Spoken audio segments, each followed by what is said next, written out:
영광을 기억하리라. 아멘. 레위기 26장에는 축복과 저주의 구절들이 나와 있습니다. 예를 들면 여러분, 우리가 가나안 땅에 들어가거든 한쪽은 그리심산에 서고 한쪽은 에발산에 서서 축복과 저주를 선포하라, 그 내용이 나오죠. 그런 것들이 이제 신명기 26장에서 27장, 28장 이렇게 말미에 나옵니다만, 레위기 26장 역시 그런 내용들을 전해줍니다. 앞부분에서는 순종하면 축복이 있다. 그리고 또 뒷부분으로 가면, 뒷부분으로 나아가면은 순종하지 않을 때 이런 벌이 있다. 그런 내용들이 뒤에 나와요. 자, 그리고서 이제 40절부터는 혹시 그런 일을 당했을 때 풀어나가는 방식을 이야기해 줍니다.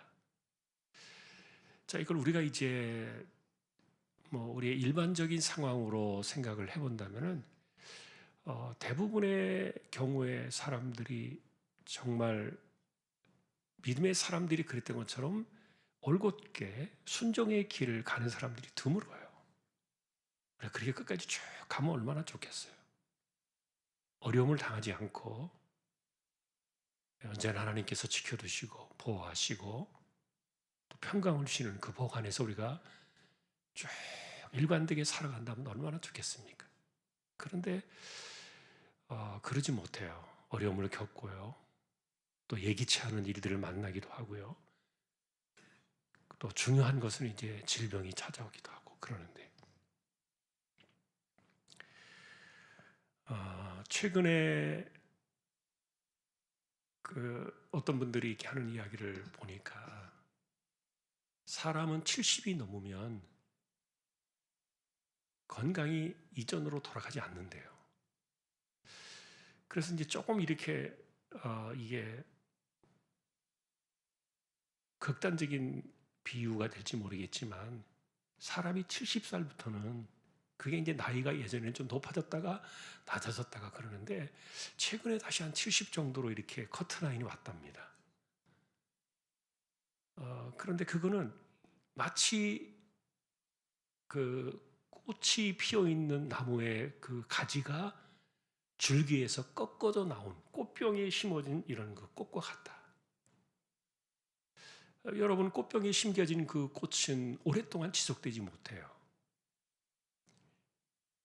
시간이 지나면은 물을 계속 빨아들일 수는 있지만 본인이 빨아들이는 힘과 나무의 뿌리로부터 줄기로 밀어내던 그 물줄기와는 완전히 다르기 때문에 시간이 지나면은 꽃병에 물을 담아놓고 꽂아놔도 시들어버립니다.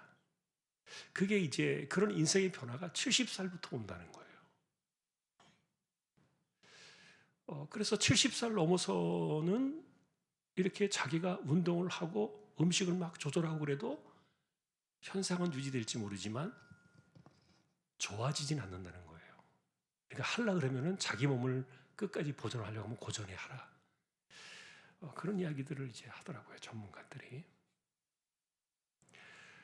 그리고 또 하나 이야기를 들었어요. 그 치매가 잘 안 걸리는 사람들을 이렇게 보니까 기독교인들이 치매가 좀 적잖아요. 옛날에는 사실은 빨리 죽었죠. 제가 어릴 때 예를 들어서 30년 전, 40년 전으로 돌아가기만 하더라도 우리 아버지 세대, 그 위의 세대는 환갑, 진갑 다 지냈어요. 70을 넘어서 살면은 정말 희귀하게 살다 보니까 진갑이다, 이렇게 해서 70살을 축복하기도 하고 그랬는데, 그런데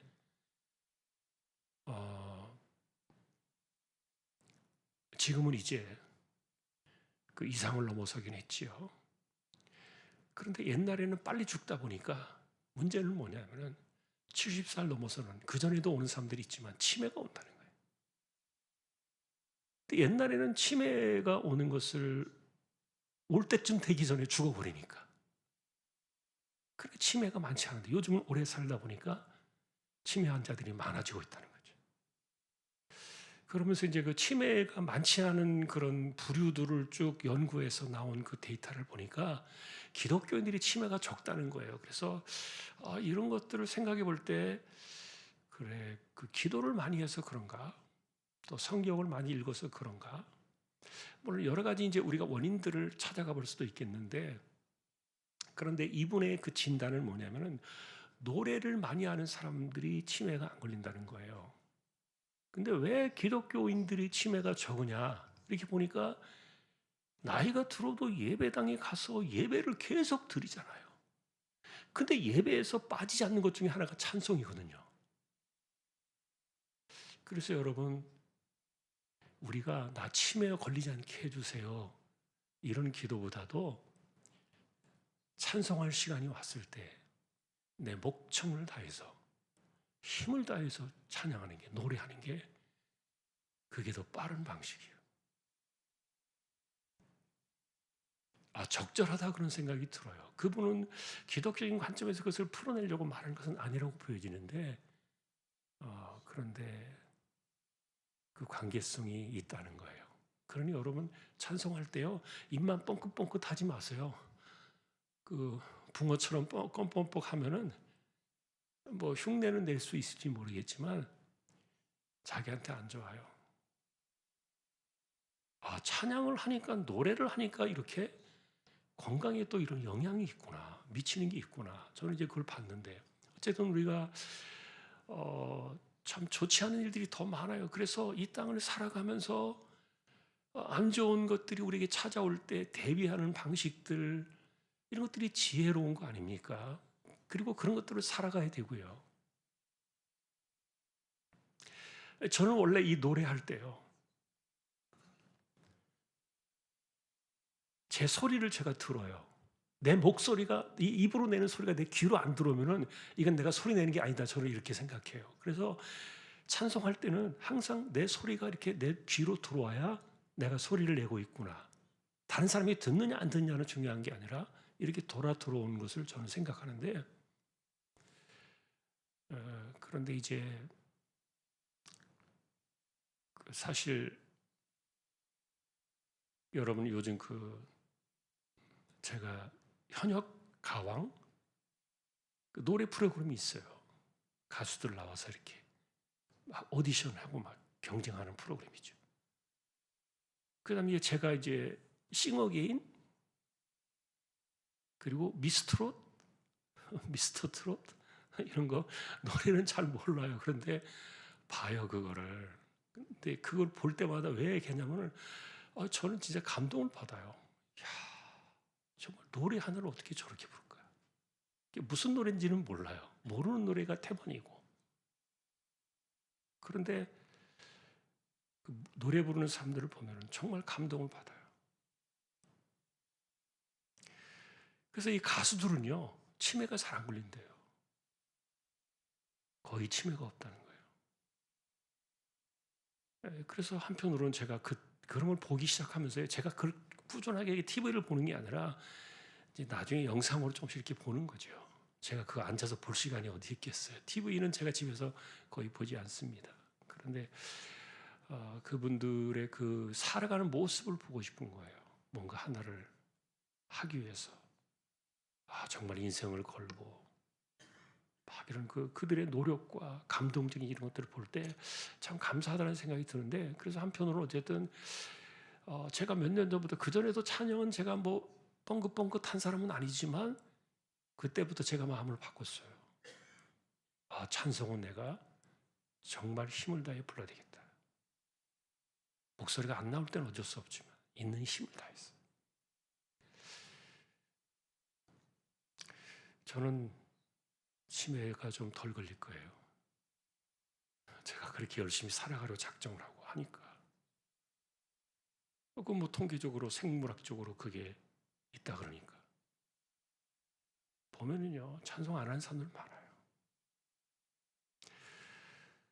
자, 이건 뭐 좀 다른 주제입니다만, 어쨌든 우리가 안 좋은 일을 만날 때 그것을 찾아가는 해법은 굉장히 필요하죠.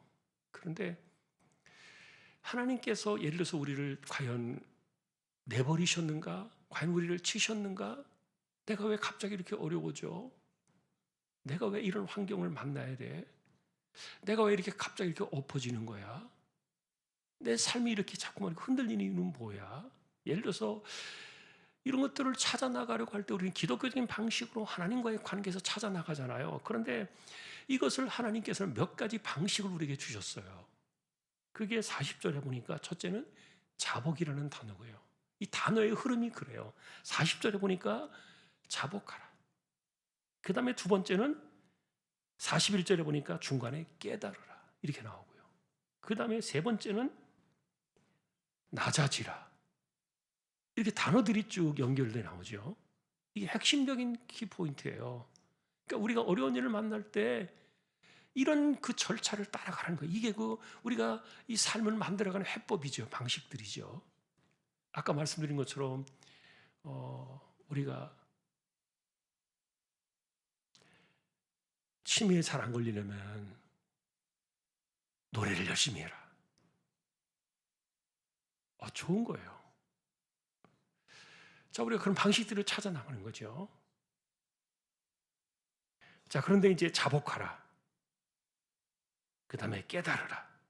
그 다음에 마음을 낮추라. 자, 그 다음에 41절의 마지막에 네 번째가 더 중요한 게 뭐냐면은 형벌을 기쁘게 받으라. 이렇게 나와요. 형벌을 없어줄게. 여기서 빼줄게. 이런 게 아니라 형벌을 기쁘게 받으라는 거예요.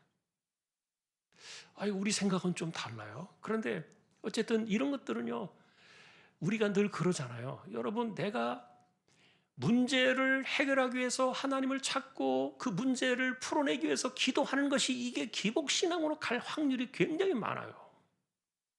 왜냐하면 내가 기도하면 하나님께 들어주셔야지라는 이런 생각들이 너무 강하단 말이에요. 그러니까 사람들이 우리가 늘 그런 얘기 하죠. 당신 기도가 부족해. 더 열심히 기도해.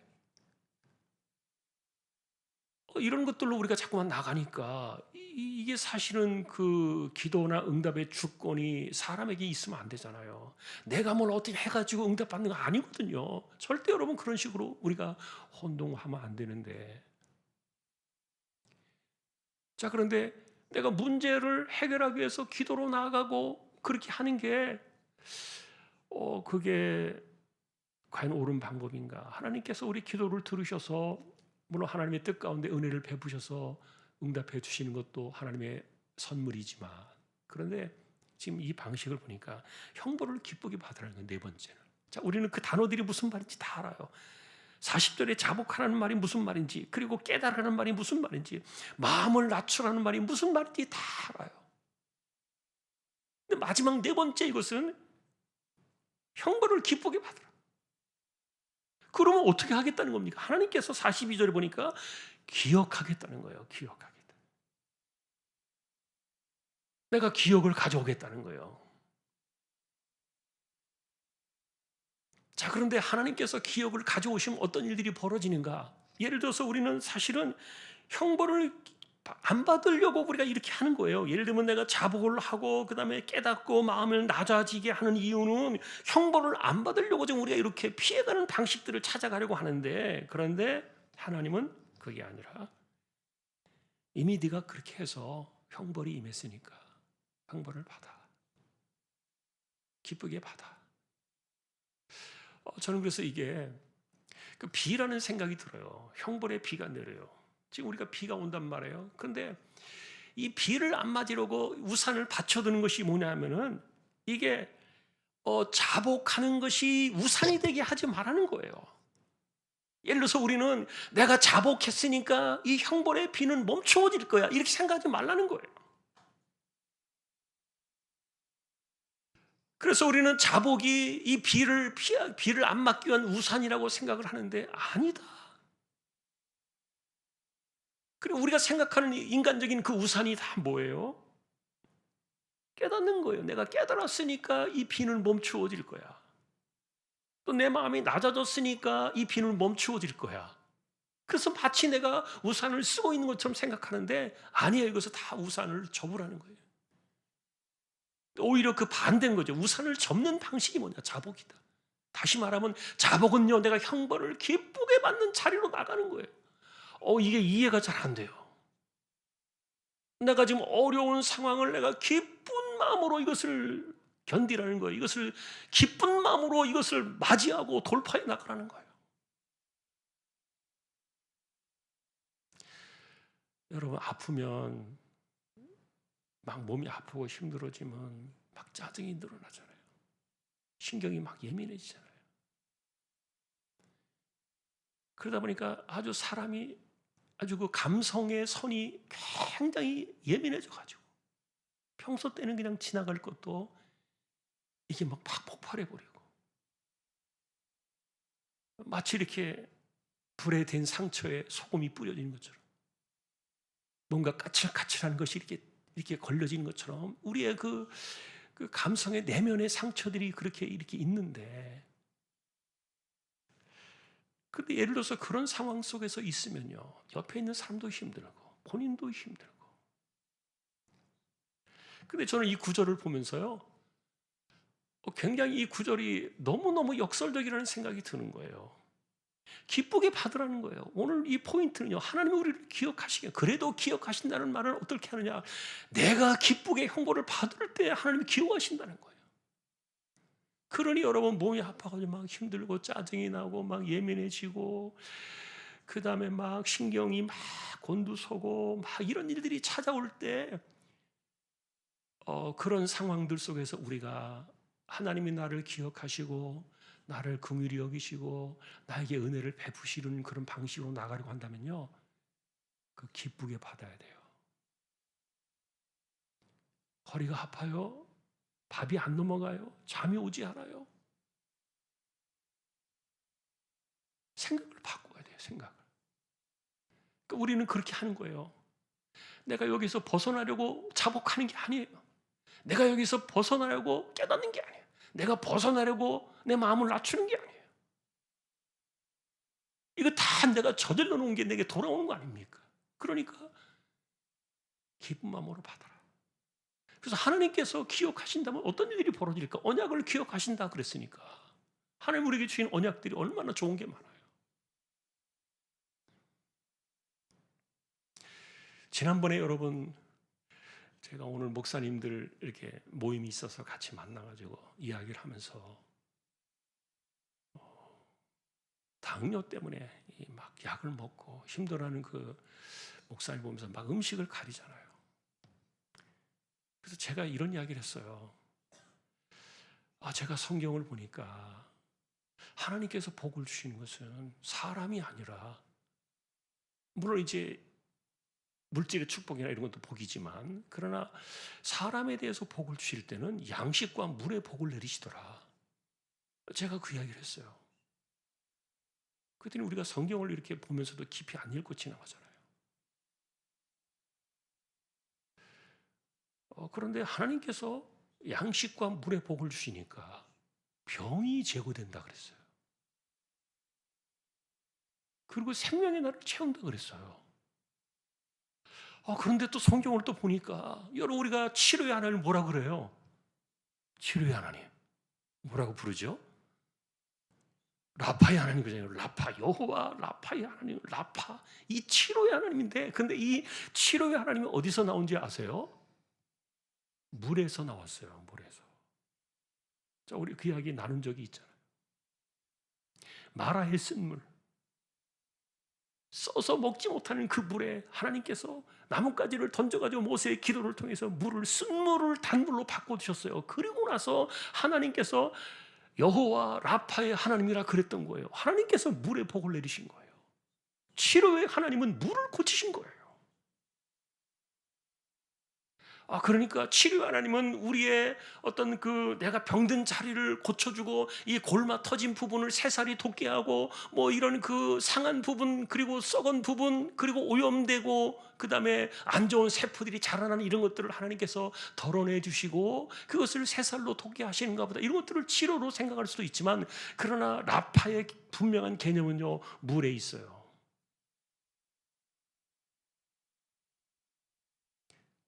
하나님이 그걸로 이제 어쨌든 복을 주시겠다 그랬으니까. 자, 그런데 이제 그런 상황에서도 우리가 여기 보면은 어쨌든 중요한 것은 하나님이 기억하신다는 것은 그런 것들을 우리에게 베풀어 주시겠다는 약속이기도 하니까. 그렇게 하면 내가 이렇게 해줄게 이런 거니까요. 기억은. 자, 그래서 우리가 이 41절에 그 마지막 부분들 형벌을 기쁘게 받으라. 우리가 어려운 상황이 있을 때, 힘든 상황이 있을 때, 형벌의 상황이 있을 때 짜증내지 마라. 싸우지 마라. 예민해지지 마라. 예를 들면 그 반대를 계속 우리가 이야기하는 거예요.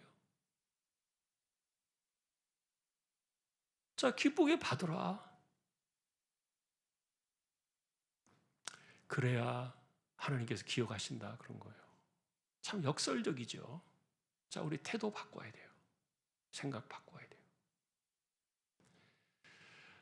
뭐 제 이야기를 하면은 뭐 별로 이렇게 좋은 표현들은 아닐 수 있습니다만, 저는 제가 어쨌든 기억에 제가 여기 이 뒤에 척추 수술할 때 딱 여기 앞 가슴부터 저 뒤에 날개뼈 있는 데까지 딱 이렇게 동그랗게 절반을 딱 잘랐거든요. 그래서 36바늘을 꼬맸단 말이에요. 36바늘을 꼬맸으니까 많이 쨌죠. 그래서 지금은 거의 표시가 안 나는데 거의 한 20년 가까이 이렇게 목욕탕에 가서 옷을 벗으면요. 무서웠어요. 이렇게 칼자국이 있고 막 바늘 자국이 있으니까.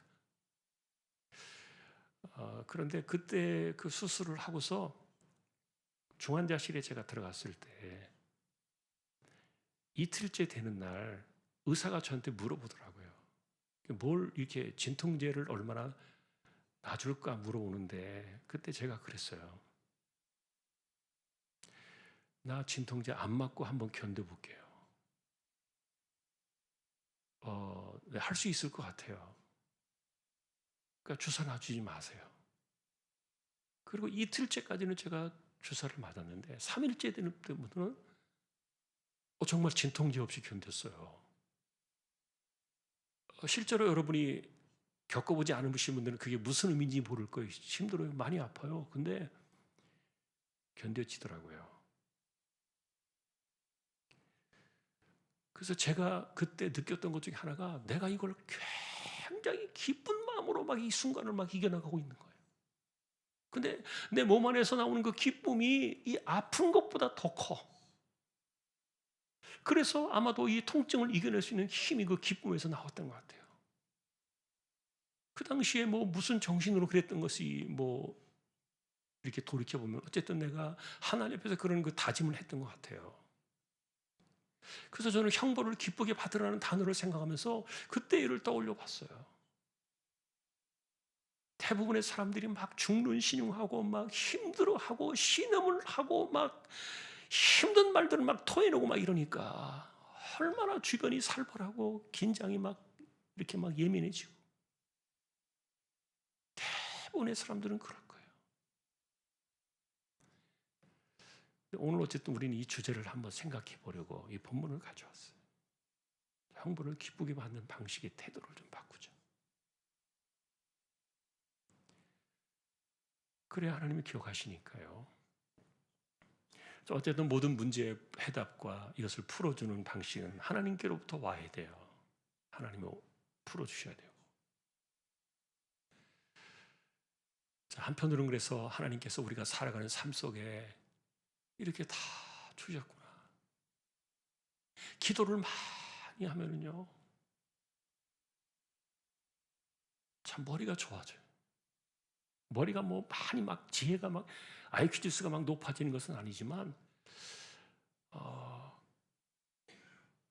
그런데 어쨌든 뭐 다른 머리가 좋아진다는 것보다도 집중력, 학생들한테는 공부하는 아이들에게는 기도를 많이 하면은 얼마나 집중력이 좋아져요.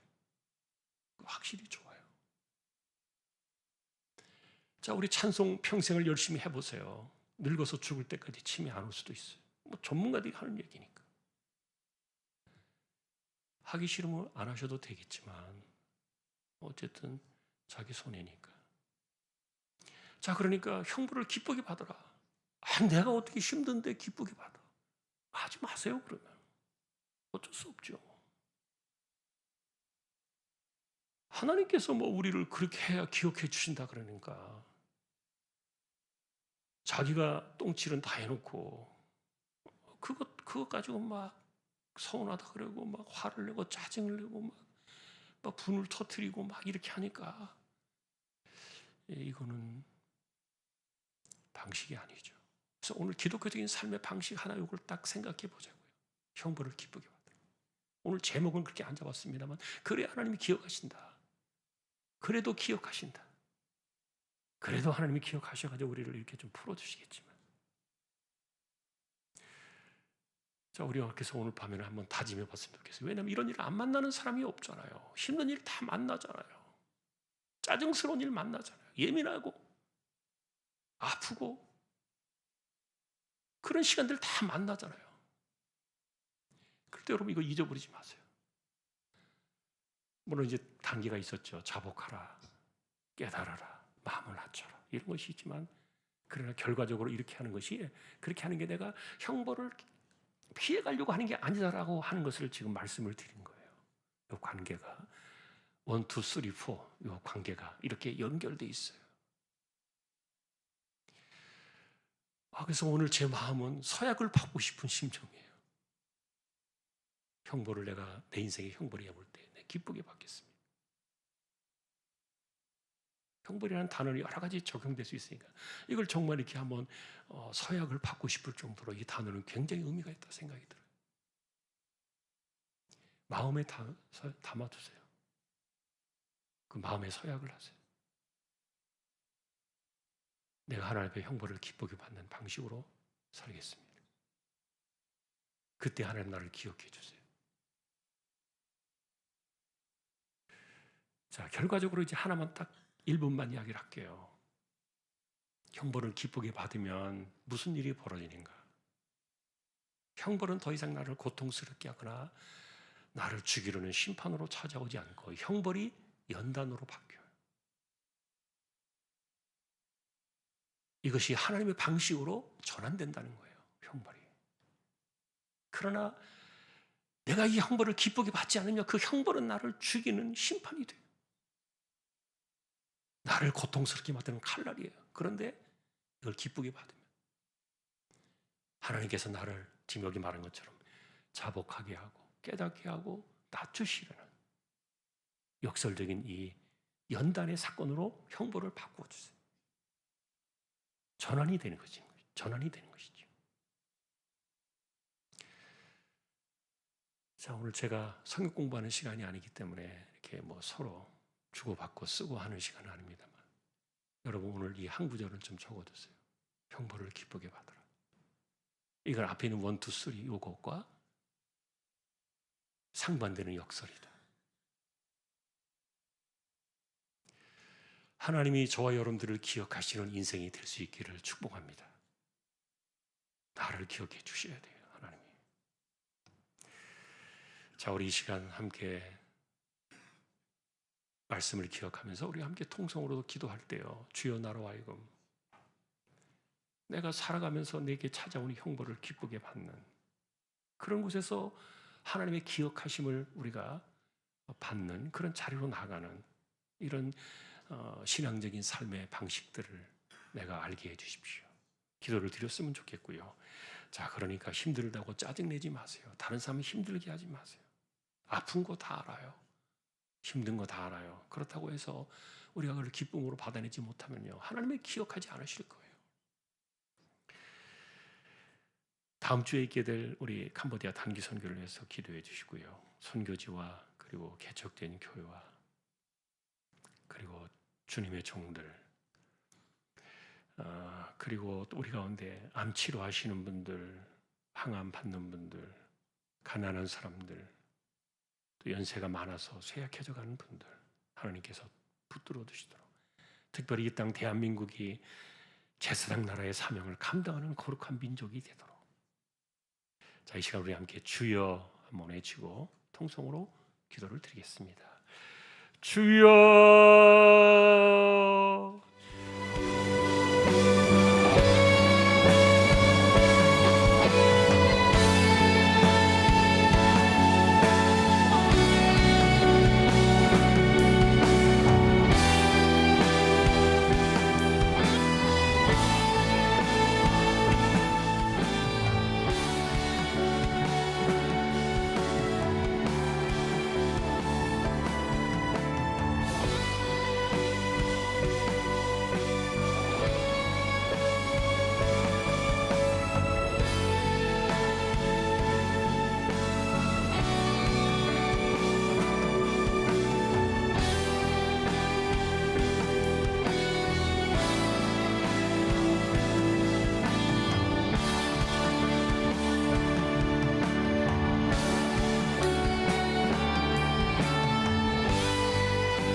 다시 오실 우리 주님 예수 그리스도의 은혜와 하나님 아버지의 사랑과 성령님의 감화 감동, 위로, 인도, 교통, 충만하심이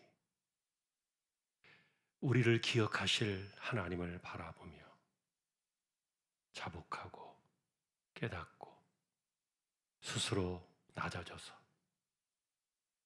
우리에게 닥친 죄악의 형벌을 기쁘게 받으며 내가 너를 기억하리라 약속의 말씀을 바라보며 우리의 삶의 태도를 바꾸고 생각을 바꾸고 세상을 보는 우리의 눈을 성경대로 바꾸어 나가기를 원하는 우리 모든 심령들, 조항의 가족들 위해 이제로부터 한 해가 다가기까지 함께 있을지어다. 아멘.